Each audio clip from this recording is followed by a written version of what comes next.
ලොකු පියතුමනි පොඩි ප්‍රශ්නයක්. ඉච්චෝ මට ලොකු පියතුමනි කියන්න එපා. මට ලොකු තාත්තා කියන්න. මොකද්ද ප්‍රශ්නේ? අනේ මේ පත්තරේ තියෙන නිවුස් එක මට තේරෙන්නේ නෑනේ. මොකද්ද තියෙන්නේ?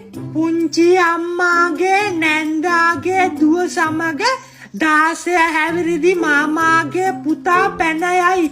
ඒක පැටලෙනවනේ නෑදෑකම. ඔය වගේ නෑදෑකම් තියෙනකොට නම් අපිටත් තේරුම් ගන්න අමාරු.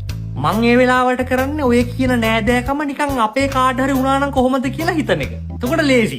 දැන් ඔතන හිච්චගේ නෑදෑකම් වලින් ගත්තොත් පුංචි අම්මගේ නැන්දගේ දුව කියන්නේ චේතනා අක්කා. ඊළඟට මාමගේ පුතා කියන්නේ කනිෂ්ක අයියා. චේතනා අක්කයි කනිෂ්ක අයියයි පැනලා ගියොත් කොහොමද? අන්න ඒ වගේ නිවුස් එකක් ඔය කියන්නේ. එහෙමනම් ලේසි තමයි. ඒකනේ කිව්වේ. තව එකක් තියෙනවා. ලොකු තාත්තාගේ බිරිඳගේ අනියම් සැමියාට නිර්වත් ඡායාරූපය වූ පාසල් දැලිය පොලිස් දැලේ.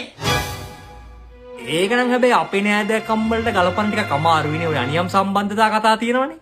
නෑ හැබැයි පුළුවන් නේද? ලොකු තාත්තාගේ බිරිඳ කියන්නේ ඔයාගේ බිරිඳ කාන්ති ඇන්ටි. කාන්ති ඇන්ටිගේ අනියම් සැමියා කියන්නේ චතුමිනගේ තාත්තා. ඈ?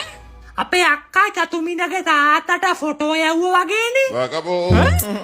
කාන්ති? කාන්ති?